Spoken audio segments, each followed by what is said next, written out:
अस्सलामुअलैकुम दोस्तों, Indians are not allowed ऐसे बैनर सोल के हर क्लब्स के बाहर लगे हुए हैं। इस्लाम एंड हिंदूज आउट ऐसे बैनर्स स्पेशली कोरिया के डियागो सिटी में काफी कॉमन है। ओह माय गॉड, ये क्या है?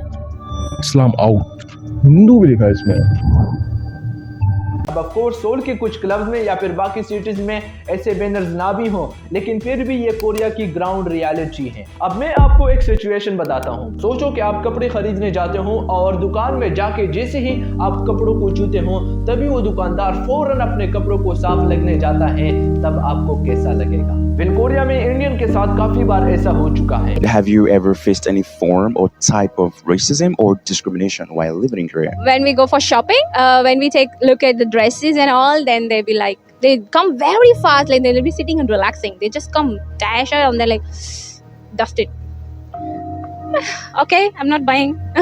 इनफैक्ट इंडियन ही किया, साउथ कोरिया में 10 में से 7 फॉरेनर्स का कहना है कि इनके साथ साउथ कोरिया में कभी न कभी रेसिज्म जरूर हुआ है। एक्चुअली बात ऐसी है कि ब्रिटिशर के बाद अब साउथ कोरियंस इंडियंस को अनटचेबल और इंफीरियर मानने लगे हैं। सेम हिस्टोरिक बैकग्राउंड और इंडिया से भी छोटी इकोनॉमी के बाद भी जानते हो कोरियंस इंडियंस को क्यों हेट करते हैं? वेल इसके पीछे सिर्फ 2 रीजन हैं, जिससे सुनकर आपको भी लगेगा कि कोरियंस और इतने एजुकेटेड कंट्री की सोच इतनी छोटी कैसे हो सकती है।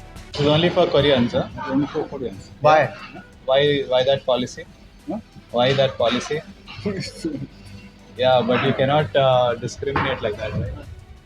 Only for Koreans no Indians, ये मंजर कहीं और का नहीं बल्कि खुद इंडिया का है, जहां पर अपने ही मुल्क में इंडियंस को रेस्टोरेंट में आना मना है। एक्चुअली आंध्र प्रदेश के आनंदपुर में किया मोटर्स की मैन्युफैक्चरिंग प्लांट के आसपास करीब 15 से 20 कोरियन रेस्टोरेंट खुले हुए हैं। इन रेस्टोरेंट में जब दवायर ने स्टिंग ऑपरेशन किया तब ये रिवील हुआ कि इन कोरियन रेस्टोरेंट में इंडियंस के लिए डाइनिंग तो छोड़ दो, वहाँ इंडियंस की एंट्री तक बैन है। इनफैक्ट इन कोरियंस में इंडियन के टूअर्स हेट इतना ज्यादा लेवल का है कि वहाँ का स्टाफ भी उन लोगों ने इंडियन नहीं रखा है बल्कि नेपाली सिटीजन रखा है। कहाँ काम करते हैं?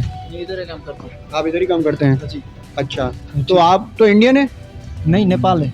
नेपाल से हैं? कैन यू बिलीव दैट ये सब इंडिया में इंडियंस के साथ हो रहा है? जरा सोचो कि इंडिया की अपनी ही जमीन में ये हो सकता है तो साउथ कोरिया में किस लेवल तक का रेसिज्म होता होगा।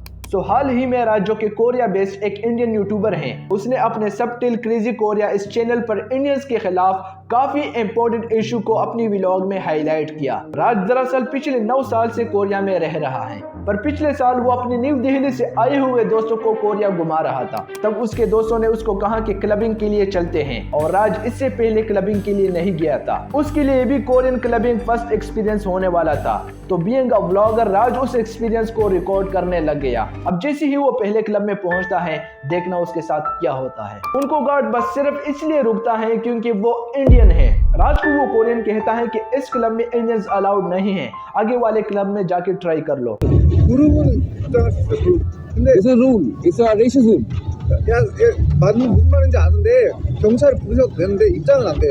पर उस क्लब में जाने से राज का इससे भी बुरा इंसल्ट होता है।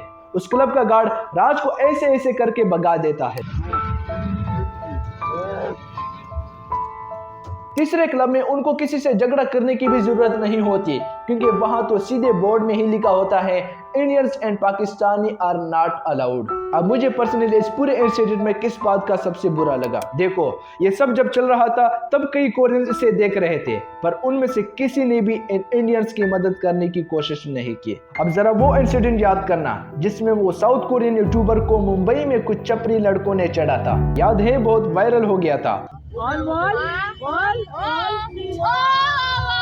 तब उसे उस यूट्यूबर को बचाने कौन आया था? एक इंडियन लड़का ही तो आया था, और इंडियंस ने जो हेवीली ऑनलाइन सपोर्ट किया वो अलग। इनफैक्ट पुलिस ने खुद एक्शन लेते हुए उन चपरी लड़कों को अरेस्ट भी किया था, बिल्कुल जैसा उस लड़की ने किया था। राज ने भी उस इंसिडेंट का व्लॉग निकालकर उसी यूट्यूब पर अपलोड किया था, लेकिन इस इंसिडेंट को कोरियन एडमिनिस्ट्रेशन से किसी ने भी नोटिस नहीं किया। तो क्या ये इस बात का मतलब है कि कोरिया में इंडियंस की कोई वैल्यू नहीं है? नाउ आप बोलोगे कि 2-3 इंसिडेंट से पूरा ओपिनियन फॉर्म नहीं कर सकते, तो मेरी ये बात छोड़ दो, जरा आप खुद ही यूट्यूब पर कोरिया हेट्स इंडियंस ये कीवर्ड टाइप करके देख लो, तो आपको ऐसे बहुत सारी वीडियोस देखने को मिल जाएंगे जहां पर वो अपनी रेसिज्म की स्टोरीज ओपनली शेयर कर रहे हैं। इन्हीं वीडियोस में जब मैं खुद रिसर्च कर रहा था तब एक कोरियन चैनल पर वेबम कोरिया के ब्रॉडकास्ट में इस इंडियन लड़की ने अपना काफी अनह्यूमन एक्सपीरियंस शेयर किया था। उसने बताया कि जब भी वो कोरिया की पब्लिक बस में किसी सीट पर बैठने जाती थी तब उस बस में उसके बैठते ही बाकी कोरियंस उठकर चले जाते थे जिससे वो कोई सो कॉल्ड अनटचेबल हो। Have you ever experienced racism in Korea? In case I get on subway, I sit somewhere. Person besides me will get up and go sit somewhere. और ये कोई एक दो केसेस नहीं है। उसका कहना था कि ये एक्सपीरियंस इतना कॉमन है कि अब तो ऑलमोस्ट इसकी आदत हो चुकी है। And it has happened to me so many times that now I'm used to it. And what about Korean kids? इन्हीं इंटरव्यू में से किसी लड़की ने बताया कि उसकी एक इंडियन फ्रेंड है जो कि एक स्कूल टीचर है उस एरिया में। उसको कुछ कोरियन स्टूडेंट्स ने ये कहा था कि we hate Indians because they look like a muddy, यानी वहाँ के बच्चों के हिसाब से इंडियंस कीचड़ जैसे लगते हैं। She's a teacher and she was teaching and they were talking about India, I guess. Small kids and they were like, oh, we don't like Indian people. They look like muddy. अब सोचो कि बच्चे ये बात बोल सकते हैं, तो इसका मतलब इस सोसाइटी में हेट और रेसिज्म किस हद तक बढ़ गया है। ये जो रेसिज्म इतना बढ़ चुका है इसके पीछे काफी इंटरेस्टिंग रीजंस हैं। बात इसी है कि साउथ कोरिया में जो दुनिया की 5th मोस्ट रेटेड कंट्री है, उन्होंने अपने ब्यूटी स्टैंडर्ड्स का डिफिनेशन इतना रिजिड और स्टेरियोटिपिकल कर लिया है कि यूरोपियन और इंडियंस तो छोड़ दो, खुद कोरियंस तक इस ब्यूटी स्टैंडर्ड में फिट नहीं हो पाते। C is the ideal bra cup size, big firms prefer pretty eyes and government buses like a high noses. Korea में कोई भी जॉब मिलने के लिए ये बेसिक रिक्वायरमेंट्स हैं। एंड माइंड यू, ये रिक्वायरमेंट्स हर कोरियंस को जॉब मिलने के लिए फुलफिल करना ही पड़ता है। और प्राइवेट ऑर्गेनाइजेशन तो छोड़ ही दो, वह खुद इनके एम्प्लॉयमेंट मिनिस्टर ही ट्विटर पर कह रहे हैं कि अगर आपको जॉब्स चाहिए तो प्लास्टिक सर्जरी करवा लो पहले। अब इससे ज्यादा मैं क्या ही बोलूं, उनकी गवर्नमेंट इससे ओपनली सपोर्ट कर रही है और इसलिए इनका हेड सिर्फ इंडियंस तक महदूद नहीं है। रेसिज्म काफी हद तक वहां पर फॉरेनर्स के लिए जनरल होता है। एक एग्जांपल देता हूं, निकी केम जो कि एक एंग्लो कोरियन है और वो अपनी ग्रेजुएशन पूरी करके इंग्लैंड से कोरिया सेटल आई थी। अब क्योंकि यहाँ पर इसको सेटल होना था, इसके लिए केम ने जॉब इंटरव्यू के लिए अप्लाई किया और कोरियन नॉर्म्स के मुताबिक अपने रिज्यूमे के साथ उसने अपना नॉर्मल सा फोटोग्राफ भी शेयर किया। अब देखना, जिस दिन केम इंटरव्यू देने के लिए कंपनी पहुंचती है, इंटरव्यू के बाद वो शॉक हो जाती है क्योंकि वहां पहुंचकर इंटरव्यू देना तो दूर की बात है, इनको कंपनी ने अनफ्रेंडली रिजेक्ट कर दिया। क्यों जानते हो उसको क्या रीजन दिया गया? कि you don't look like this photo. Crazy है ना? इसके बाद भी केम को इतने रिजेक्शन मिले कि वो फाइनली इंग्लैंड चले गई। पर ये कोई पहला इंसिडेंट नहीं है या फिर यूनिक इंसिडेंट नहीं है, कोरिया में ये काफी नॉर्मल है। एक्चुअली इसे ओइमो जेसांगजू कहते हैं, जिसका लिटरल मतलब होता है लुकिज्म या फिर लुक्स आर सुप्रीम। बेसिकली जैसे इंडिया में रिज्यूमे देना होता है, लेकिन कोरिया में रिज्यूमे के साथ कैंडिडेट के लुक्स भी काफी मैटर करते हैं। और ये चीज सिर्फ एक या दो कंपनीज में नहीं है।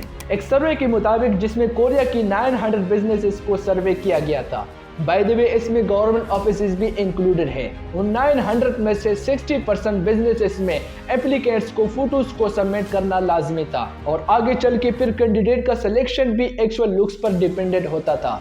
इसलिए आप अक्सर कोरिया में देखोगे कि वो अपनी ब्यूटी को लेकर इवन फॉरेन्स और वेस्टर्न को भी डिस्क्रिमिनेट करते हैं और सिर्फ लुक्स और कलर के लिए नहीं, वहाँ पर लैंग्वेज और स्पेसिफिक रीजन भी डिस्क्रिमिनेशन होता है। But you always feel different. It's not, you're always a foreigner.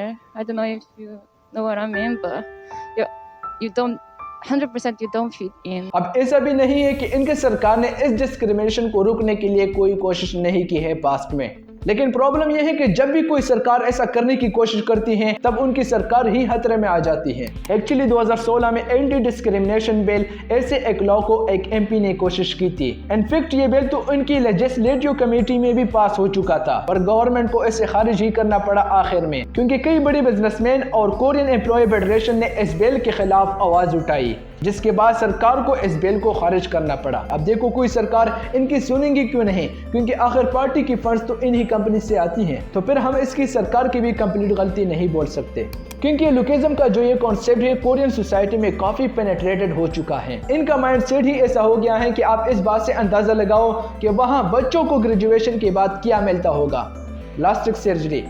Yes, plastic surgery. और ये बात मैं हवा में नहीं बोल रहा हूँ, इनकी government medical tourism website proudly ये बात कहती है। और बहुत सारी ऐसी वीडियोस है कि जहाँ पर खुद कोरियन ये एक्सेप्ट करते हैं कि हमारी कंट्री में लुकिज्म काफी ज्यादा कॉमन है। Lookism. Koreans madly care about their appearance.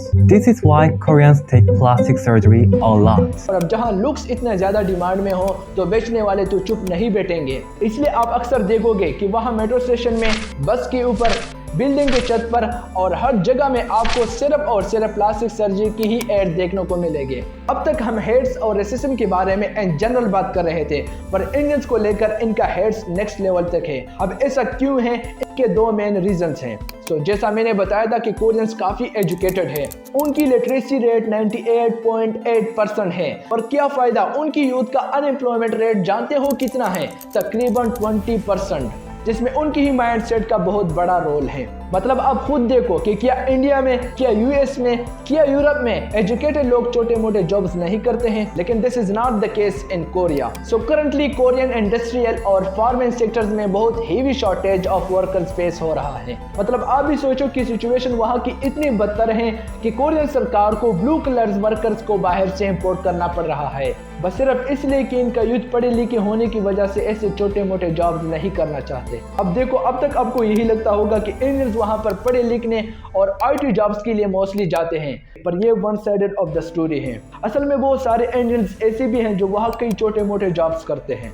In fact अब ये भी लेबर शॉर्टेज के लिए कोरियन गवर्नमेंट ने खुद इंडिया से पैक्ट भी साइन करवाया ताकि इनकी agriculture, manufacturing, construction, waste disposal, meat transportation और ऐसे बहुत सारे सेक्टर्स में वर्कर की शॉर्टेज ना हो। अब कोरियंस की मेंटेलिटी ये है कि इंडियंस हमारे यहाँ छोटे मोटे जॉब्स करते हैं। इसके अलावा दूसरा बड़ा रीजन, इनके मुल्क में रेसिज्म तो बहुत कॉमन ही है, लेकिन skin colour, white skin colour से जो इनका फिटिश है वो बहुत ज्यादा कॉमन है। लेकिन इंडियन का रंग ब्रिटिश होता है, इसलिए ये भी बहुत इंपॉर्टेंट रीजन बन जाता है। अब कोरिया में रेसिज्म इतना ज्यादा है कि वो इस बात को खुद तस्लीम करते हैं। दरअसल Korea institute of international economic policy ने पूरे कोरिया में एक इंटरेस्टिंग सर्वे किया था, जिसमें कई कोरियंस ने ओपनली ये एक्सेप्ट किया था कि हम इंडियंस को अनसेफ, अंडर डेवलप्ड और ओल्ड फैशन समझते हैं। तो इन चंद रीजंस की वजह से वो इंडियंस को हेट करते हैं और इसी वजह से इंडियंस को अपने मुल्क में बैन किया हुआ है। मेरा ये वीडियो बनाने का मकसद ये नहीं है कि अभी से कोरियन से हेट करना शुरू कर दो, लेकिन एक दूसरे मुल्क की इज्जत करते वक्त हमें अपनी रिस्पेक्ट नहीं खोने हैं। कोरिया में इस रेसिज्म के बारे में आपकी क्या राय है? कमेंट सेक्शन में अपनी राय जरूर दीजिए। इजाजत दीजिए। अल्लाह नेगेबान।